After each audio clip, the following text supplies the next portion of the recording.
제가 아침에 일어나서 이런 기도를 처음 해봤어요. 그게 무슨 기도냐면, 예수님, 이 복음을 전할 때에 성령의 방언을 좀 하게 해주세요. 제 언어로는 감당할 수 없는 복음입니다. 좀 하늘의 방언으로 말하게 하시고 듣는 사람들이 하늘의 음성으로 깨닫게 해주세요. 그리고 지금 동시 통역을 하고 계시는 우리 정관평 목사님에게도 통역의 은사를 주셔서 성령으로 통역하게 해주세요.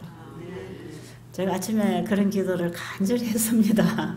왜 이런 기도가 나왔냐 하면요, 물론 여기 앉아 계시는 분들이 너무나 다양한 국적을 가지고 와 계시고, 또 제가 전해드려야 할 이 복음이 너무나 소중하고, 그래서 정말 모든 사람들이 이 복음을 다 좀 알아듣고 깨달았으면 참 좋겠다 하는 그런 생각이 들어서 그렇습니다. 지금 우리 수양원에 입소하고 계시는 분이 지금 40명이 넘습니다. 자리를 초과했기 때문에 저희 집에도 두 분이 계시잖아요. 그리고 저기 이생활관 2층 다락에까지 지금 방이 없어 올라가 계시고, 그 더운데 지금 초과해 계셔요. 그런데 가만히 살펴보니까 좀 여러 나라에서 여러 계층의 분들이 모였네요. 국제적으로, 종교적으로, 교파적으로 초교파, 초라는 분들이 모였습니다. 지금 영국에서 부부, 미국에서 부부, 말레이시아에서 부부, 또 우리 필리핀에서 한 분, 또 우리 통역하시는 분, 다 지금 영어권이고요. 이분들은 다 초등학교 선생님으로부터 목사님까지, 교수님까지 지금 다 포함이 되어 있고요. 그리고 오직 복음 전도를 위해서 어떻게 영혼들에게 복음을 더 잘 전할 수 있을까? 특별히 저 태국의 그 불교국에 어떻게 또 이 복음을 전할 수 있을까? 의료 선교 이 교육을 또 좀 더 받고 싶어서 그 빛을 본 분들이 지금 와 계셔서 저는 상당히 마음의 부담과 책임감을 느끼고 있습니다. 그리고 여기 우리 한국말을 알아들으시는 분들 미국과 카나다에서 오셨고요. 그렇게 보니까 우리 살렘 선교사 학교에서 교육받은 우리 학생들이 앞으로 선교사, 의료 선교사가 되겠다고 지망하는 우리 어린 학생들로부터 시작해서 어제 우리 간정해 주시고 찬양해 주신 우리 이국희 박사님 8이 넘으셨습니다.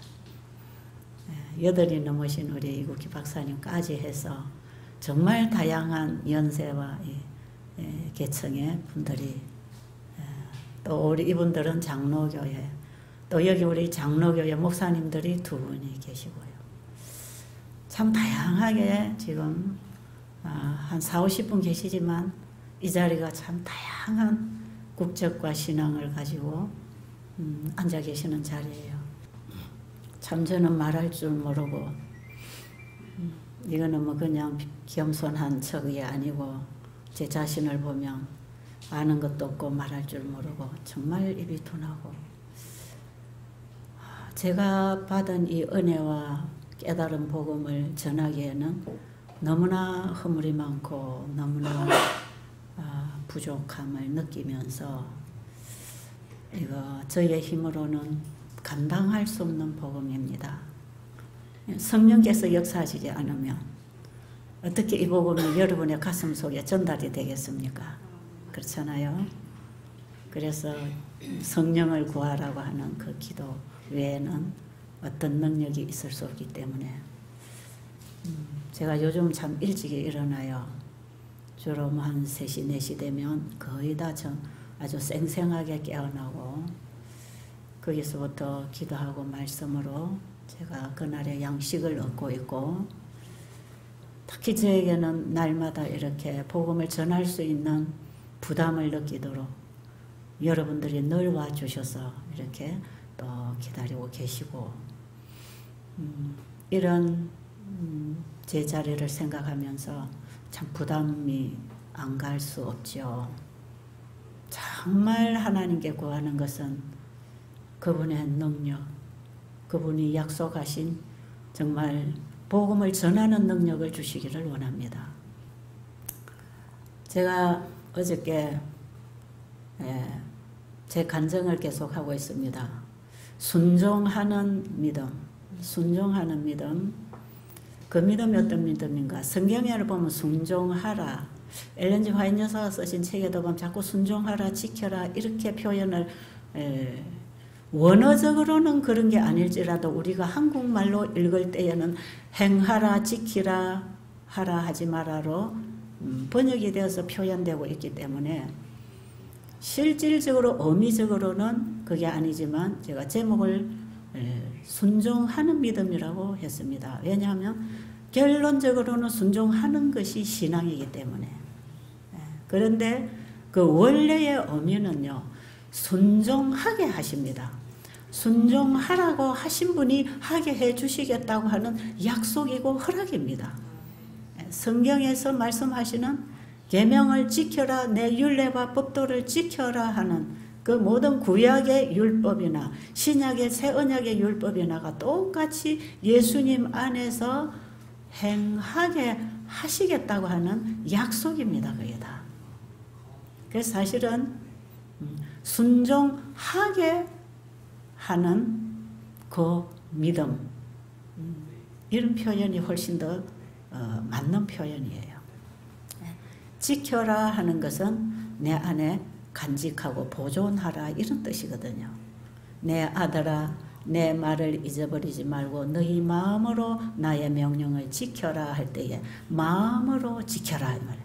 마음에 하나님의 말씀이 들어오면 행위는 따라오는 거기 때문에 하나님의 말씀을 어디에 지켜야 돼? 행위로 지키지 말고 마음에서 받아들이고 지키라 이런 뜻입니다. 그런데 우리가 성경을 수박 끄달기로 그냥 계속 읽어 나가다가 보면 자꾸 행하라로 들리고 읽혀집니다.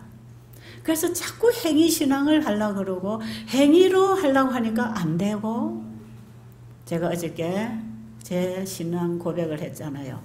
교회를 다니면서 열심히 가르치고 활동했지만 30년을 해도 그냥 행위로 하는 걸 자꾸 배우고 하려고 했기 때문에 절대로 안 되는 것을 제가 경험하면서 좌절하게 됐다고요.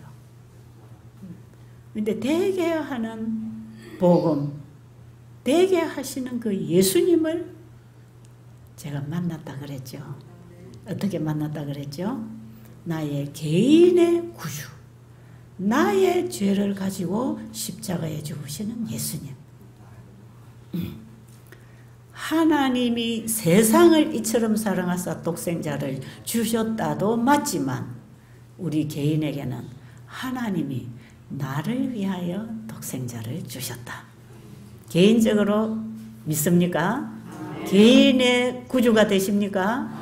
개인에게 사랑이 옵니까? 바로 그 개인에게 주신 그 복음, 나의 하나님, 나의 구주 예수 그리스도, 그분이 나의 주님으로 임할 때에 내가 어떻게 반응하는가가 그게 있더라 이 말이에요. 그게 있어요. 제가 그 얘기를 지금 하려고 이렇게 애를 쓰고 있는 것입니다. 이게 되지 않으면 그냥 우리 하나님, 남의 하나님 바라보고 살다가 생명을 한 방울도 얻지 못하고 육으로 교회를 열심히 다니다가 멸망당할 수 있습니다. 근데 성경을 깊이 읽어보면 바로 그 예수님을 나의 구주로 믿을 때 거듭납니다. 믿을 때 거듭나요. 믿을 때 변화가 옵니다. 나의 개인의 구주로 믿어야 합니다. 여러분이 만약에 여기 오셔서 주님이 나를 위해서 죽으셨고 내 죄가 주님을 죽였습니다. 스가랴서 12장 10절부터 있습니까? 나의 죄가 그분을 찌른 건 로마 군병이 아니고 나였단 말이에요. 내 죄가 그분을 찔렀다는 사실을 깨닫게 해주는 것이 성령이 임할 때 오는 것입니다. 우리가 다 성령을 구하자 이 말이죠.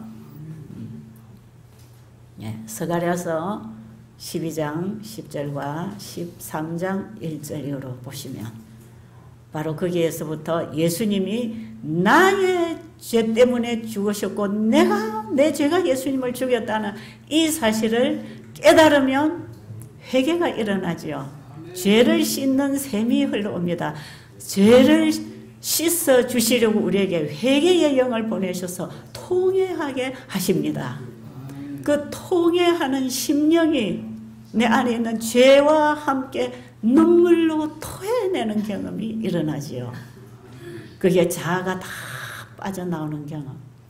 그래서 저는 이 복음을 만나면서 하루 종일 울었습니다. 정말 제가 개인 기도하기 위하여 만들어 놓은 조그마한 기도방에서 정말 허름한 집에서 작은 기도방에서 상 하나를 앞에 놓고 방석을 깔고 무릎 꿇고 앉아서 그 하나님 알고 싶어서 정말 간절히 빛을 보고 일어날 때 제가 이미 그 단계에 들어갈 때는 다니엘서 계시록 공부를 하고 성경이 사실이라는 걸 깨닫고 창세기 1장에서 하나님이 창조주가 계신다는 것, 만드신 분이 계신다는 걸 제가 이제 깨달아가면서 성경을 깊이 알기 위해서 제가 기도방을 만들고 그게 제 개인의 공간을 만들어서 이제 제가 하나님 알기를 원하고 기도하는 그 자리에서 이사야 53장에서 나를 위해서 돌아가신 그 예수님, 그분의 죽으심은 바로 우리를 위한 게 아니라 나를 위한 거구나. 나를 위한 거구나. 이것이 내 가슴에 나에게 왔을 때 여기는요. 그동안에 절대로 경험해 보지 못한 변화와 감격과 감동과 그분을 사랑하는 마음이 생기게 된 것입니다. 그 새 마음이 들어오는 것을 제가 알게 됐죠. 그때가 32년 전이라 그랬죠. 그래서 제가 예수님 만난 나이하고요. 영적인 나이하고 제가 이 베델을 시작한 나이하고 똑같습니다. 이 베델은 여러분 베델이 뭐예요? 왜 하나님의 집이라고 누가 했죠? 야곱이 이삭의 아들 에서와 야곱이 있었잖아요. 야곱이 장자권을 거짓으로 속여서 축복을 받고 장자권을 취해가지고 이제 아버지와 형을 피해서 도망가다가 이 자기의 잘못을 깨닫고 자기가 큰 죄인이라는 걸 깨닫고 정말 하나님이 주시도록 기다려야 되는데 하나님의 일을 먼저 가로채기로 해서 죄를 범하고 나니까 절망 속에 빠져 있었잖아요. 외삼촌 집으로 도망을 하면서 절망 속에 지쳐서 어두운 밤에 잠이 들었을 때 자기의 죄를 보고 절망하고 있는 죄인을 주님은 찾아오십니다. 그에게 복음을 주시고 빛을 주시는 분이십니다. 이런 자기의 죄로 인해서 절망에 빠져 잠들어 있는 야곱에게 하나님께서는 꿈속에 하늘과 땅을 연결하는 사닥다리를 내려주셨는데 그 사닥다리는 아브라함을 통해서 약속하신 예수 그리스도십니다. 죄인에게 하나님이 예수님을 통해서 죄인과 연결하시는 그 사닥다리이신 예수 그리스도를 꿈속에 보여주셨잖아요.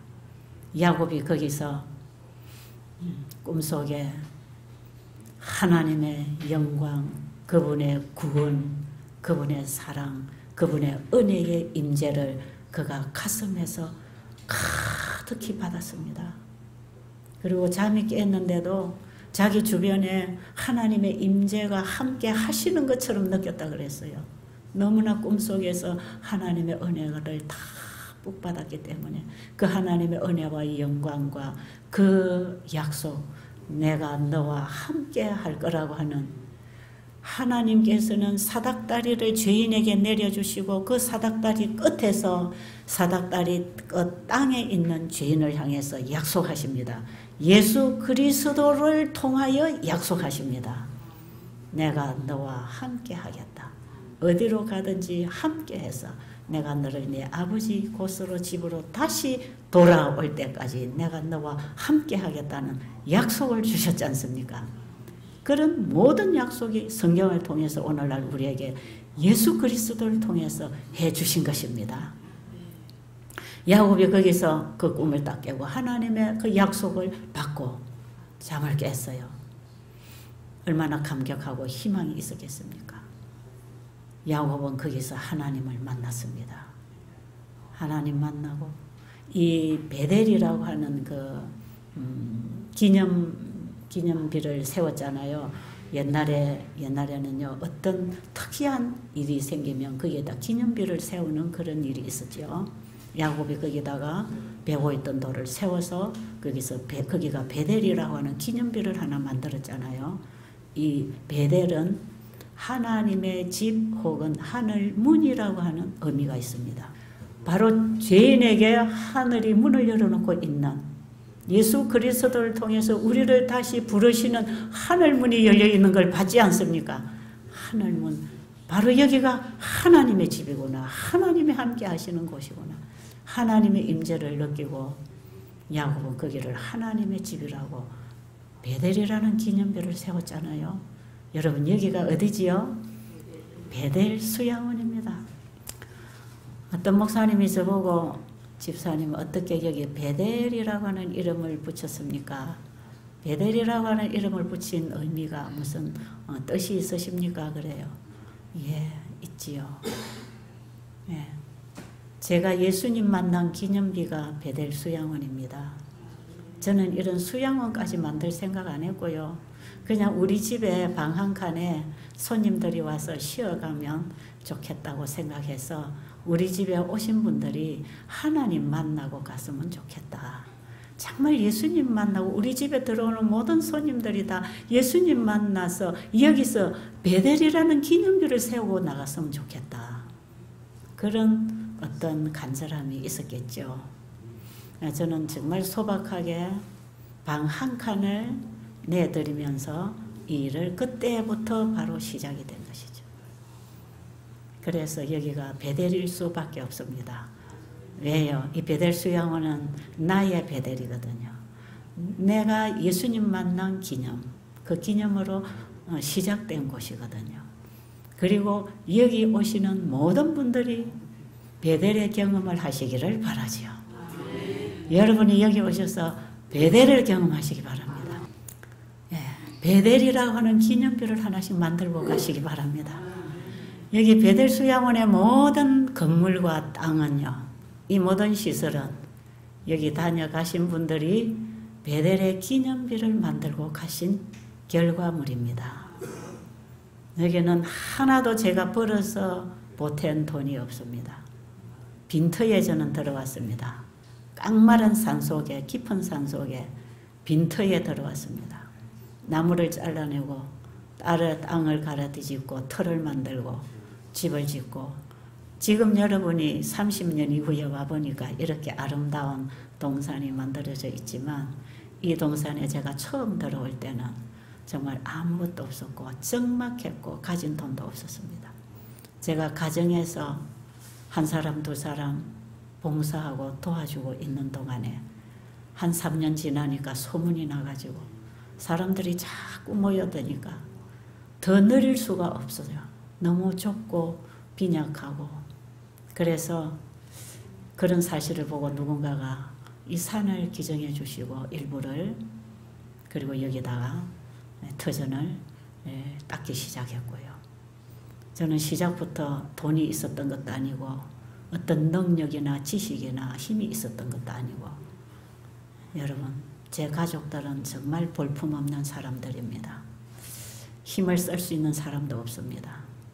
정말 연약하게 주님 의지하고 시작한, 정말 주님이 어디로 가든지 함께 하시겠다고 하는 그 언약, 그분의 약속을 붙들고 그냥 저는 한 걸음 한 걸음 말씀이 주시는 빛을 따라 일을 하기 시작한 것입니다. 저는 한 30년 지나면 이렇게 멋진 동산에서 이렇게 멋진 수양원을 만들어서 더 많은 분들을 함께 우리가 생활할 수 있는 이런 터전이 만들어질 거는 상상도 못했고요.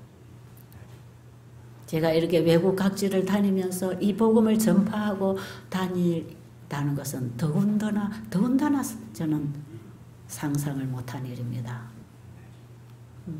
저는 그 이전까지는 비행기를 타고 외국에 나가본 적도 없고요. 비로소 제가 이 일을 시작한 이후에 지금으로부터 한 37, 8년, 7, 8년 전에 미국이라는 땅을 처음으로 중동부 야영의 강사로 초청을 받아서 나간 적이 있습니다. 그게 시작을 해서 지금까지 매년 몇 차례씩 미국을 다니고 카나다, 외국, 일본 뭐 할 것 없이 여러 나라 독일, 러시아, 중국 대부분 우리가 아는 나라들 제가 거의 다 다니게 됐어요. 이 복음을 전파할 수 있는 길을 열어주셨어요. 저는 이런 거 상상 못했습니다. 내일 내가 어디에 있을지 저는 몰랐습니다.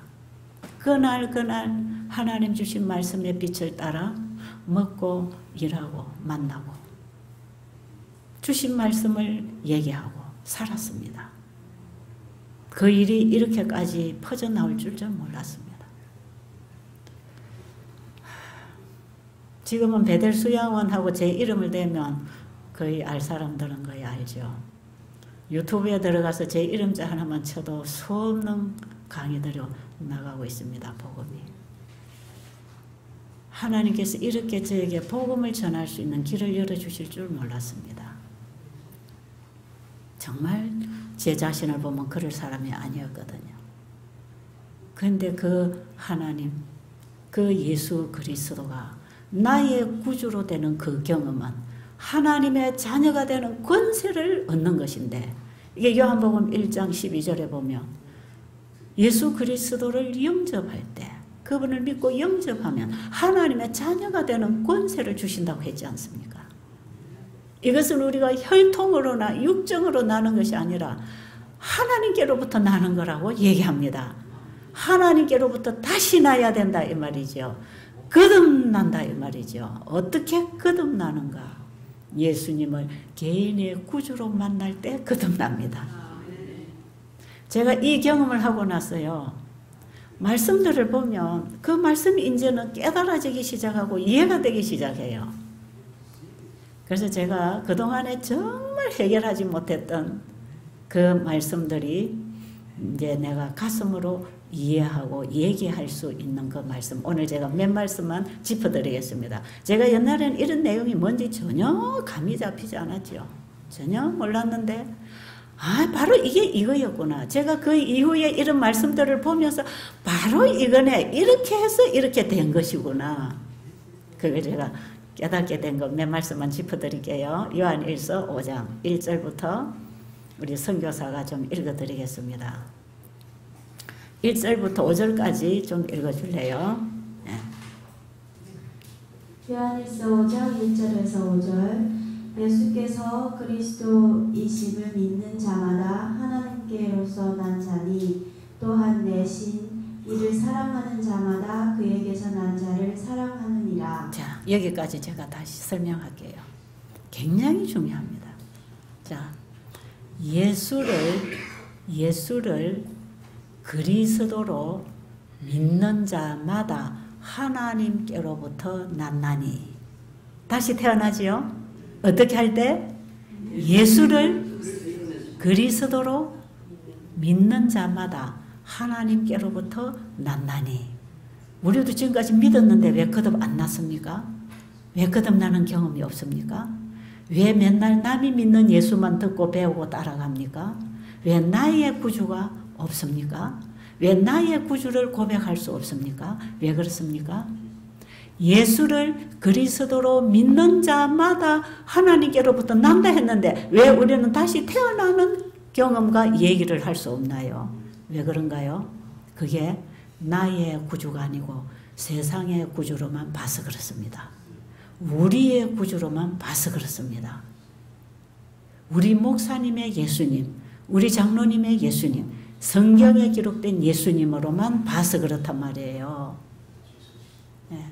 그 예수를 나의 개인의 구주로 믿을 때, 그분이 나의 죄를 가지고 돌아가신 나의 개인의 구주고 하나님의 아들을 이 땅에 보내신 것은 나를 개인적으로 사랑하셨다고 하는, 나를 사랑하셨다고 하는 그 믿음이 예수를 나의 개인의 구주로 믿는 것입니다.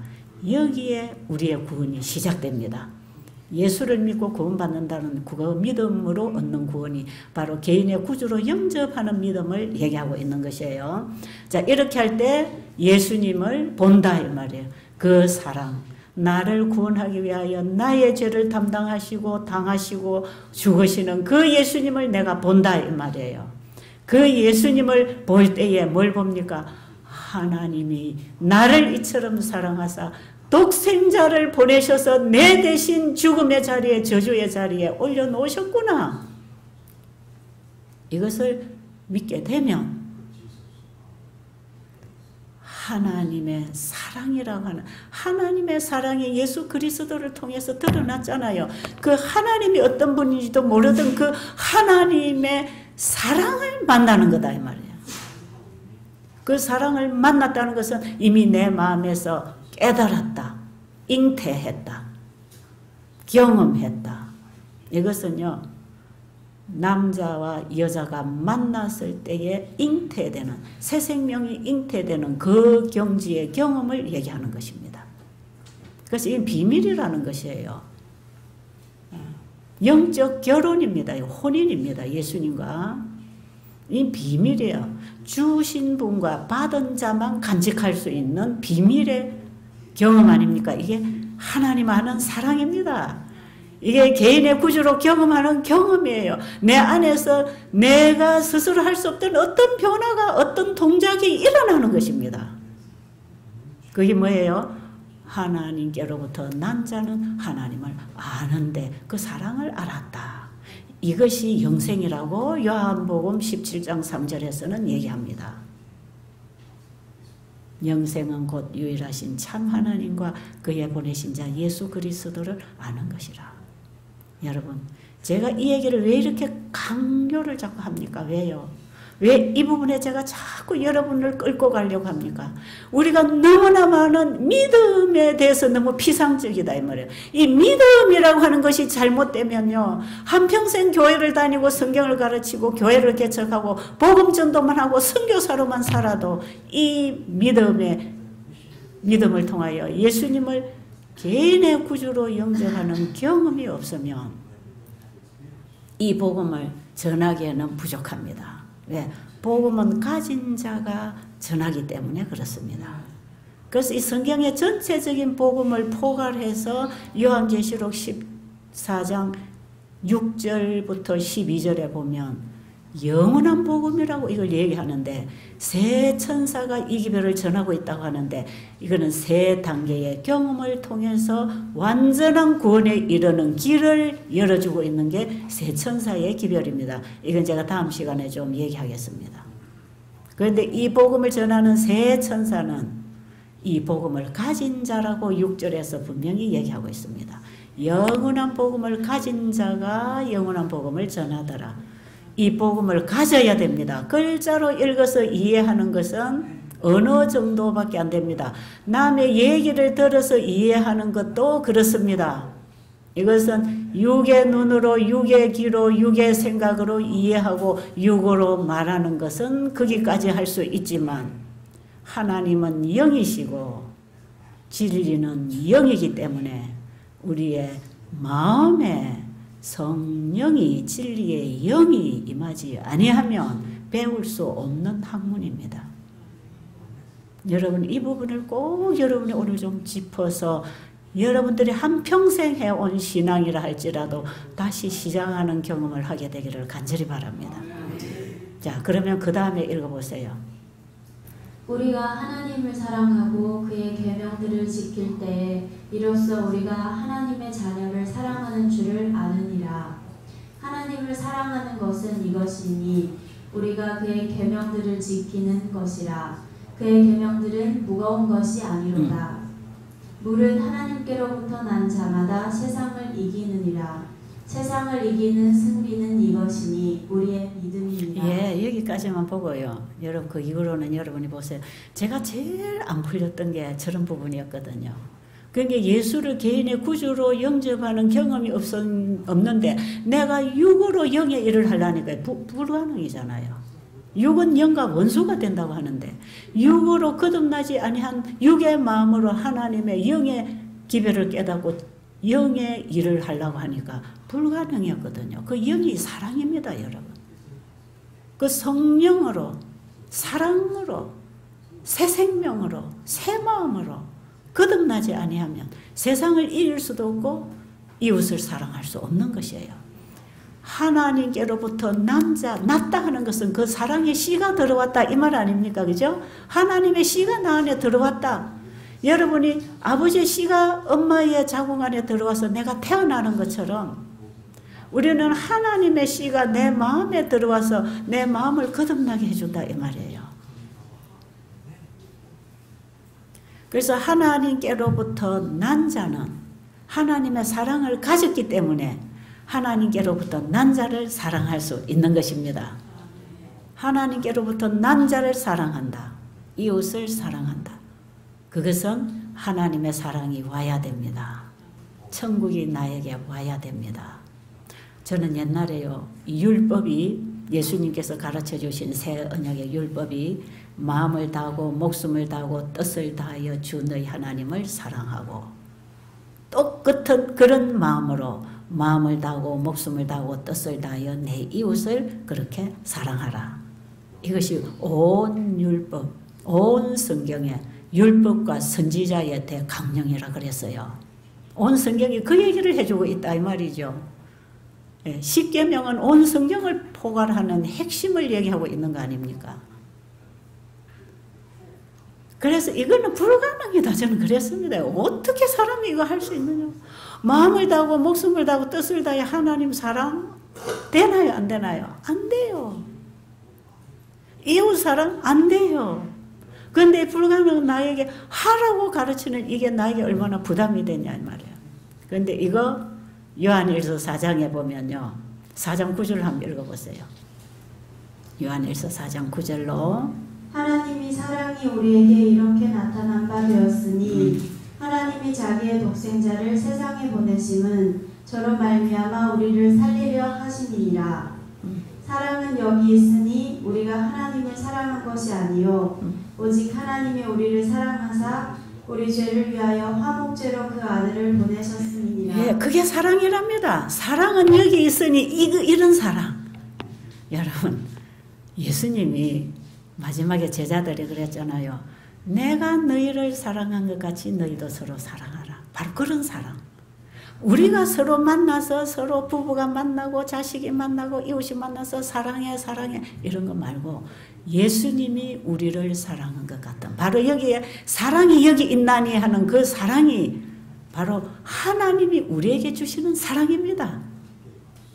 하나님 속에 있는 사랑, 신성의 사랑, 100% 이타적인 사랑, 자기를 위하여 살지 아니하고 자기 목숨을 위해서 살지 아니하고 주님을 사랑하고 이웃을 사랑하는 그 사랑, 그 사랑은 땅에 있는 게 아니고 어디에 있다?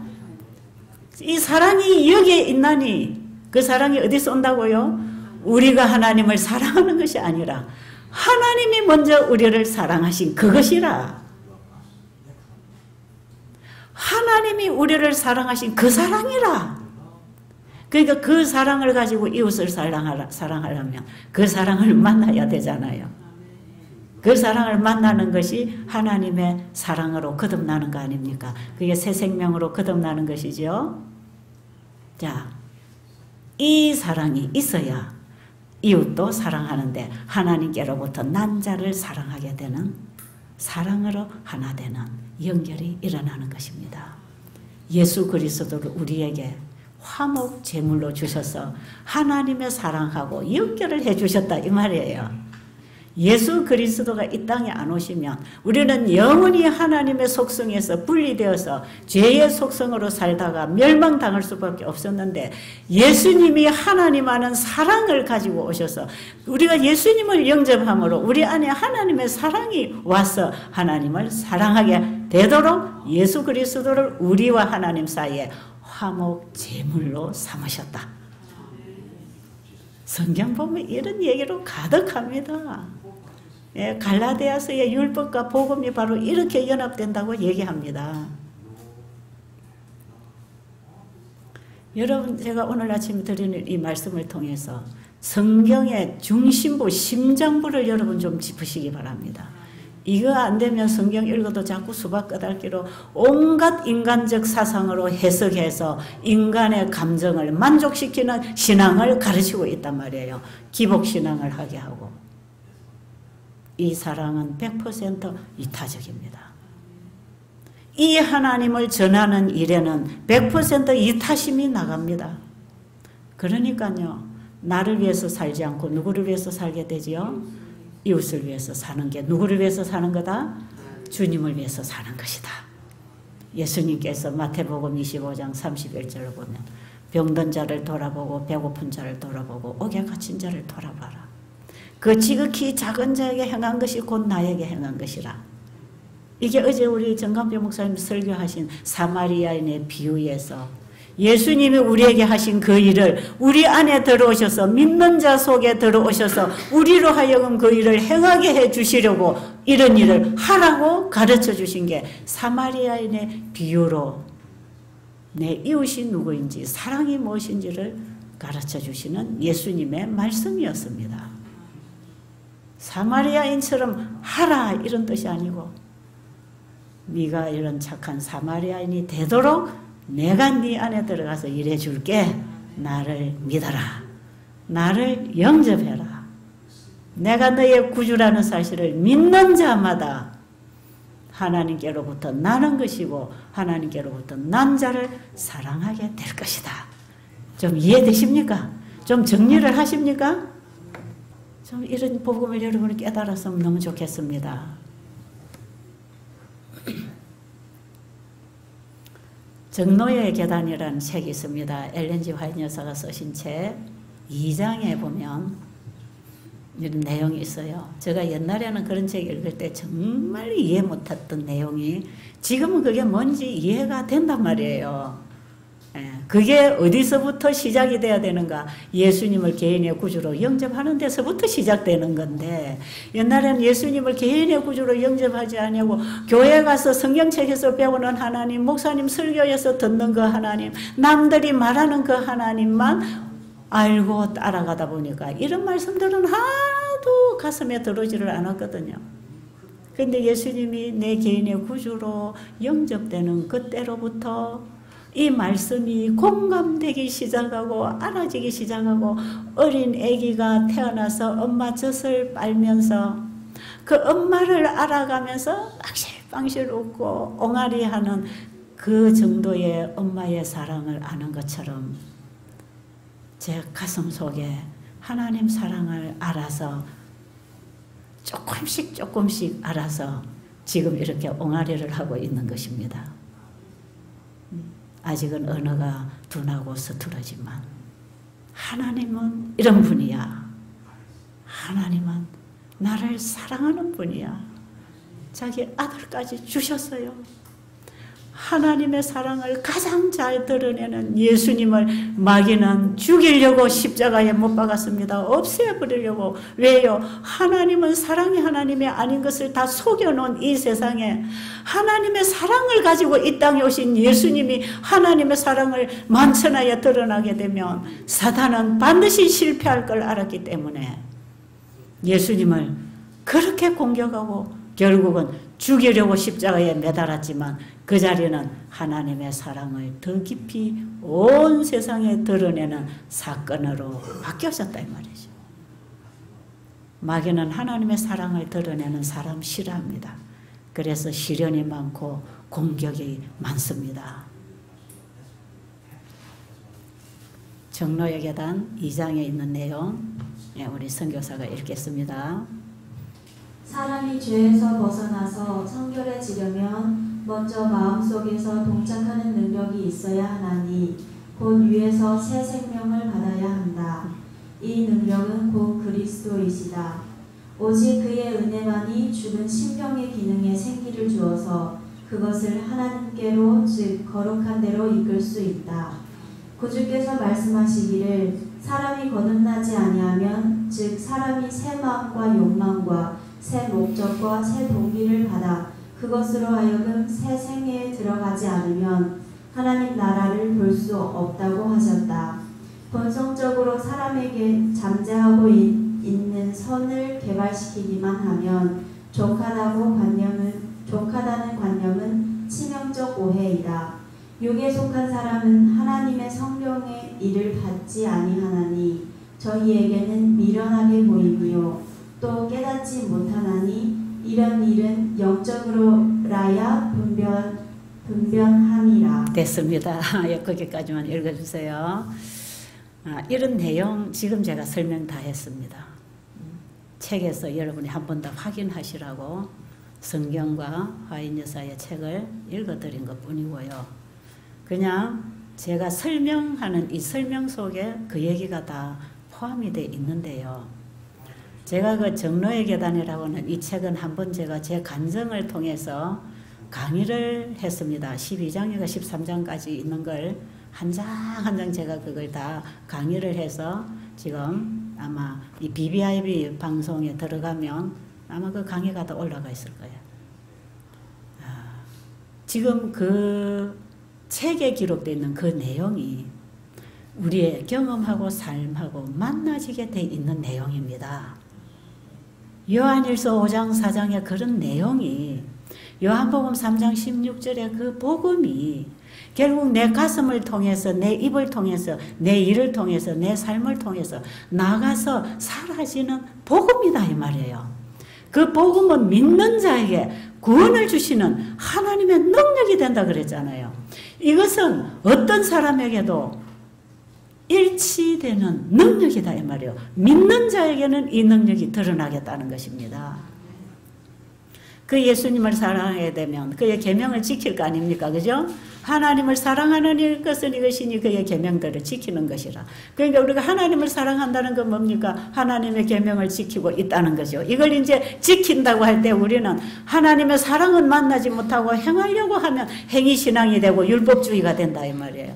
그런데 그 예수님이 내 안에 사랑의 씨를 심어 놓으면 사랑의 나무가 나오는 것은 하나님이 내시는 거 아닙니까? 자, 어제 말씀 이해하시나요? 실물교훈 2장에 씨에는 생명이 있고 땅에는 능력이 있다. 그럴지라도 씨가 땅을 만났을지라도 거기에 하나님이 뿌리 내리게 하고 싹나게 하시고 꽃 피우게 하시고 열매 맺게 하시는 그분의 능력이 없이는 절대로 자라날 수 없는 것처럼 우리 안에 흙인 우리의 마음에 하나님의 생명의 씨가 들어왔다 할지라도 예수를 믿음으로 말미암아 그 생명이 우리 안에 들어왔다 할지라도 우리의 마음에 역사하시는 성령의 능력의 역사가 아니면 이것이 우리의 생각과 뜻이 바뀌지 아니하고 말과 행동과 삶이 바뀔 수가 없다 이 말이에요. 그 말씀에 씨가 살아 역사하려면 거기에 역사하시는 성령 하나님이 우리 마음에서 일하셔야 됩니다. 그래서 우리에게 보내주신 진리의 성령이 우리의 마음에 임하시면 하나님의 사랑을 깨닫게 하고 내 죄를 깨달아 회개시키고 하나님의 말씀을 받고 먹고 살 수 있도록 우리의 마음에서 일해 주시는 그 하나님이 성령 하나님이십니다. 여러분 오늘 제 얘기를 여러분이 이제 경험으로 이해하면 복음의 중심 심장부를 여러분이 알게 됩니다.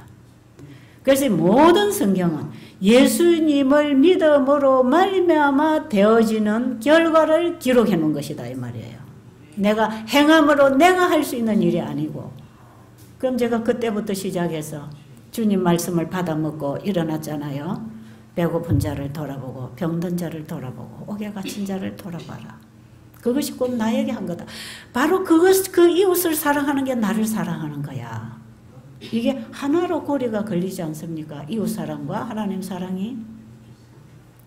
그런데 그 사랑이 고리가 걸려서 내 마음에서 동작이 일어나서 행동을 하게 된 게 제 삶의 변화지요. 여기서부터 저는 이웃을 구원하기 위한 봉사의 일을 내 가정에서부터 내 안방에서부터 시작하게 된 것이죠. 내 밥상에서부터 바꾸기 시작하고.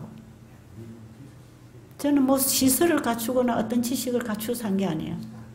내 마음에 이런 새 마음, 새 동기가, 새 어떤 가치관이 일어나니까 눈에 보이는 게 새롭게 다 보이게 되고 사람을 보는 눈이 달라지고 세상을 보는 가치가 달라지니까 가장 소중한 일을 찾아 하지 않겠습니까? 그게 영혼을 구원하는 일이고 영혼을 구원하기 위해서 내가 가진 것을 아낌없이 줄 수 있는 새로운 동작을 하게 하시더라 이 말이에요. 그래서 저는 제 가정집을 오픈하고 내 안방을 오픈하고 이웃의 그 강도들과 그 죄수들과 배고픈 거지들을 내 집으로 데리고 오는데 하나도 힘들지 않고 아깝지 않고 두렵지 않더라 이 말이에요. 전과자들을 데리고 와서 1년씩 6개월씩 3개월씩 같이 살면서 예수님 전하고 살았지만 그들이 무섭지 않더라 이 말이에요. 옆에 있는 분들은 어떻게 그 강도들을 전과자들을 집에 데리고 오냐고 했지만 저는 두렵지 않았어요. 그리고 하나님이 지켜주셔서 지금까지 어떤 사고도 만나지 않았습니다. 그게 처음 시작이었어요.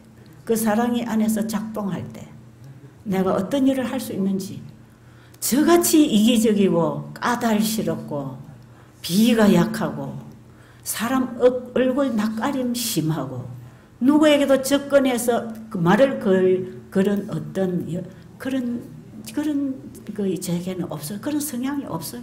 어떤 사람 친절하게 아무에게나 잘 다가가지만 저는 전혀 그게 안 돼 있는 사람. 정말 저 같은 사람 보면 예수를 안 믿고 싶을 사람이에요. 저는. 그런 아주 나쁜 성향을 유전적으로 저는 또 환경적으로 다 타고 나오고 길러져 가지고요. 참 냉랭하고 쌀쌀하고 차가운 사람이었어요.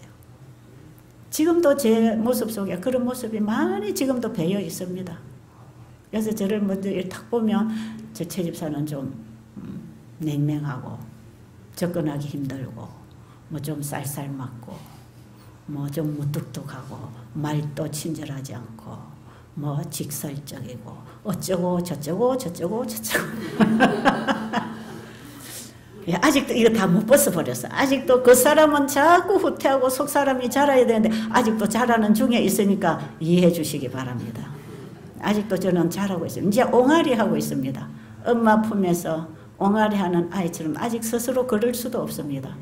제가 그 하나님 사랑 깨닫고 지금까지 왔잖아요. 그런데 제 가슴 속에는 그분의 사랑을 알기 때문에 여러분들의 가슴 속에 그 사랑을 전달하기를 원합니다. 자, 어떻게 한 걸음 한 걸음 걸어왔는지 좀 궁금하지요? 다음 시간에 듣기를 원하십니까? 네, 다음 시간에 또 해드릴게요. 정말 나를 여기까지 인도해 오신 하나님 귀한 분입니다. 절대로 제 얘기를 하지 않고 예수님 얘기하고 있는 거 아시죠? 네, 저를 드러낼 마음 없고요. 나를 자랑할 거는 죄밖에 없습니다. 정말 저는 수치스러운 죄인입니다. 그런데 주님이 가려주시고 용서해 주시고 여기까지 인도해 주신 그 은혜로 제가 이 자리에 서서 이런 말을 할 수 있다는 것을 고백하고 있는 것입니다. 그런 마음으로 내일 또 기대해 주시면 또 조금 더 얘기해 드리겠습니다.